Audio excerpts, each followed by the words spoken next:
Students of it, this is the revision clip of history from chapter 4 Colonial Army and Civil Administration. In this chapter, you have read these topics: Regulating Act, Pitt's India Act, Charter Act of 1813, 1833, 1854, Civil Administration under this, Civil Service, Army and the Police, and last Judicial Organization. So let's revise these topics one by one. The first topic is the Regulating Act.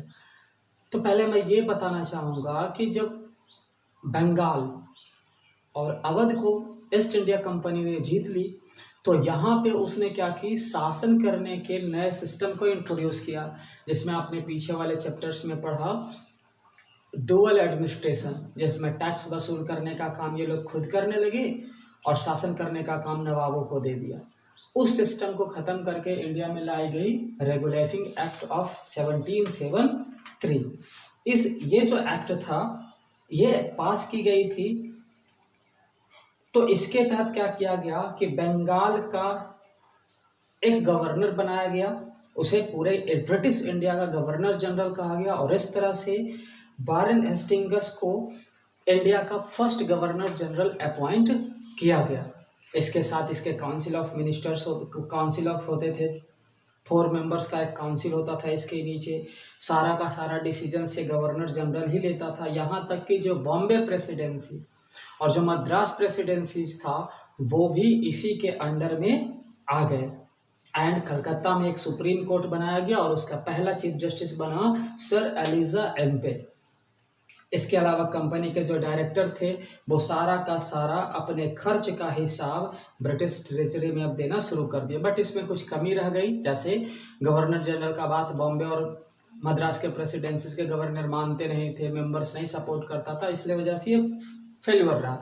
तो इसके fail होने के कारण ही 1784 में फिर से दूसरा law लाया गया जिसे पिट्स इंडिया एक्ट कहा गया। इसे पिट्स इंडिया एक्ट इसलिए कहा गया क्योंकि उस समय ब्रिटिश का एक यंग प्राइम मिनिस्टर बना था जिसका नाम था पिट द यंगर, इसीलिए उसी के नाम पे इस लॉ को कहा गया पिट्स इंडिया एक्ट। इस लॉ के तहत जो ईस्ट इंडिया कंपनी का जो पॉलिटिकल और कमर्शियल फंक्शन था दोनों को अलग कर दिया गया।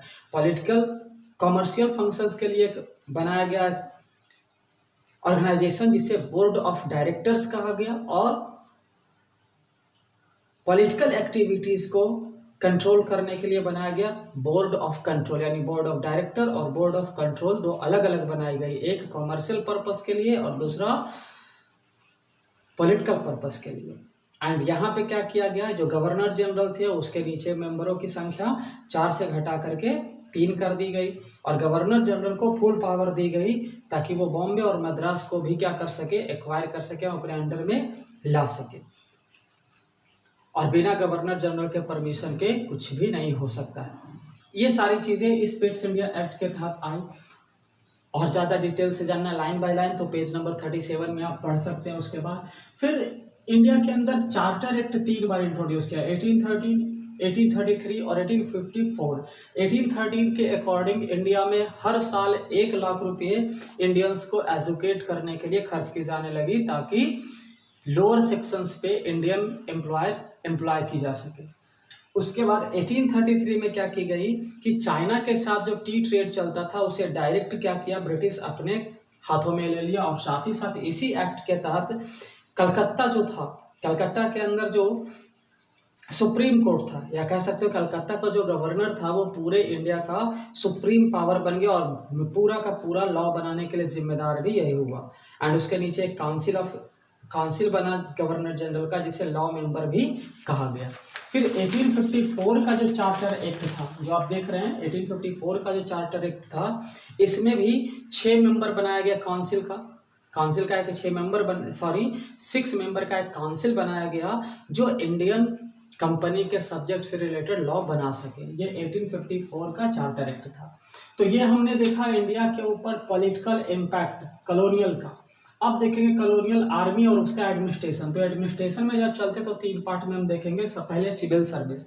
इंडिया के अंदर हाईएस्ट पोस्ट पे अपॉइंट करने के लिए लॉर्ड कॉर्नवालिस ने 1793 में कॉर्नवालिस कोड इंट्रोड्यूस किया और इसके तहत क्या किया, उसने सिविल सर्विस में जो एम्प्लॉयर होते थे उनकी संख्या इंक्रीज कर दी और इसके लिए कलकत्ता के अंदर फोर्ट विलियम कॉलेज की भी स्थापना की ताकि इनको ट्रेंड की जा सके।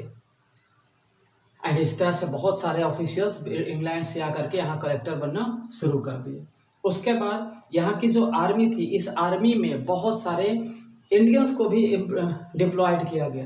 ब्रिटिश की संख्या उतनी थी नहीं तो ज़्यादा ज़्यादा इंडियन को ही अपॉइंट की जाती थी, ऐसे इंडियन आर्मीज को सिपवाइज कहा जाता था। और इंडियन ज़्यादा से ज़्यादा अगर मेहनत किया तो सूबेदार बन सकता और हाईएस्ट रैंक वो लोग नहीं ले सकते थे। फिर पहले पुलिस की जो व्यवस्था थी, पहले जमींदार लोग ही पुलिस का काम करते थे, बट कॉर्नवालिस ने क्या किया, पुलिस का एक अलग सिस्टम बनाया और डिस्ट्रिक्ट का हेड बना दिया एसपी को, सुपरिटेंडेंट ऑफ पुलिस को। इसी तरह से डिस्ट्रिक्ट को डिवाइड कर दिया बहुत सारे थाना में और एक थाना के हेड को बना दिया दरोगा। फिर कोतवाल और चौकीदार बनाया गाँव का। तो ये जो पुलिस हुआ करते थे ये लोगों को ज़्यादा हैरास करते थे, ये ज़्यादा सक्सेसफुल नहीं रह पाया। फिर हम देखेंगे ब्रिटिश का जुडिशियल यानी न्यायिक व्यवस्था। पहले कैसे होता था न्याय इंडिया के अंदर, तो हिंदू का शास्त्र और मुसलमानों के शरीयत से क्या होता था, न्याय की जाती थी। तो इसी को कंबाइन करके इन लोगों ने न्याय करने के तरीके को इंट्रोड्यूस किया। और वारेन हेस्टिंग्स ने 2 कोर्ट बनाया, सिविल कोर्ट और क्रिमिनल कोर्ट हर जिला में। एंड साथ ही साथ इस कोर्ट को सदर दीवानी अदालत और सदर निजामत अदालत कहा गया। और हिंदू और मुसलमानों का जो लॉ था उसको मिला करके एक कॉमन लॉ बनाया गया और कलकत्ता के अंदर सुप्रीम कोर्ट भी बनाई गई। और पहला व्यक्ति था नवीन कुमार शायद, जिसे डेथ का सजा मिला था। फिर 1793 में बंगाल रेगुलेशन एक्ट आया जिसके तहत नए नियम को कलकत्ता के ऊपर और इंडिया के ऊपर लागू की गई। अब देखेंगे रूल ऑफ लॉ। चूंकि ब्रिटिश ने यहाँ पे रूल ऑफ लॉ लागू किया, इसका मतलब every people are equal before the law, सारे व्यक्ति लॉ के सामने इक्वल होंगे। बट कुछ कंडीशन हम इसका देखते हैं, कुछ फीचर्स देखते हैं। जैसे पुराने लॉ को खत्म करके नए लॉ को लाया गया। हर जगह क्या किया गया, एक जैसा जुडिशियल सिस्टम लागू की गई। एंड ये जो लॉ में न्याय पाने का जो प्रोसेस था, इतना खर्चा था जिसके वजह से गरीब लोग इसमें कभी भाग नहीं ले सकते थे। और कहने को तो था कि इक्वल बिफोर द लॉ, लेकिन यूरोपियंस के लिए अलग जजेज और अलग ट्रायल स्पेशल कोर्ट भी हुआ करती थी। तो ये था ब्रिटिश का चौथा चैप्टर कॉलोनियल आर्मी और सिविल एडमिनिस्ट्रेशन जो हो चुका है। ज़्यादा विस्तार से जानना है तो पीछे वाले चैप्टर आप यूट्यूब पे देखें या फिर बुक को आप एक बार रीड जरूर करें। साथ ही फेयर भेजा जा रहा है, फेयर भी कंप्लीट करते रहें। That's all.